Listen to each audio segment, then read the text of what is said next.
So there's a new movie that's starting conversations across the country. It's called Civil War. It's out right now in theaters, and the film is set in a dystopian future America.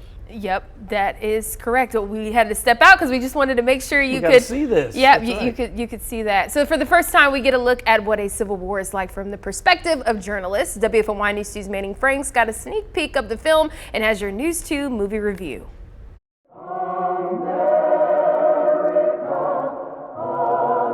It's obvious to say we are living in a very volatile time in our country.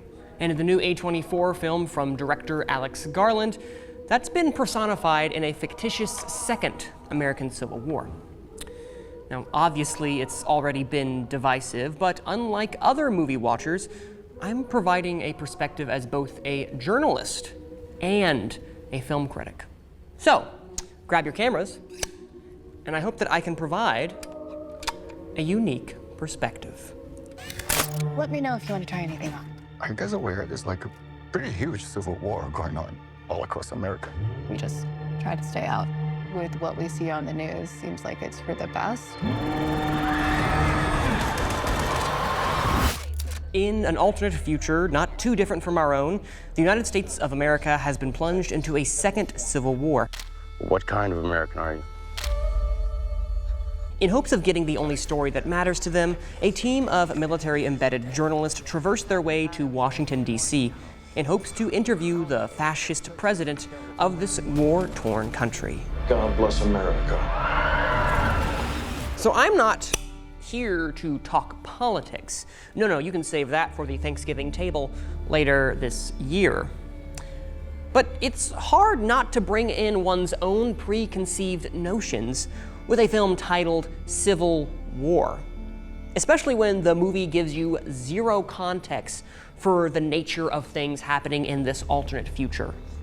As a director, Garland does an admirable job at creating a staggeringly depressing atmosphere as each scene brings a deeper sense of utter hopelessness.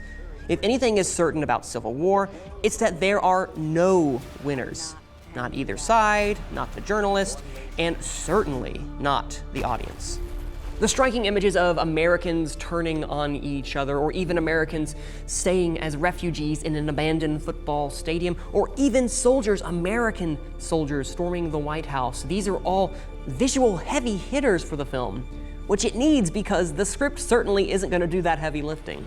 Its themes ring hollow the longer it exists in this world, and most of the characters are one note, save for that of Kirsten Dunst as the disillusioned war journalist Lee. She shines the brightest, but it's hard when the film's perception of journalists is one of getting the money shot, above being empathetic storytellers and, most importantly, humans.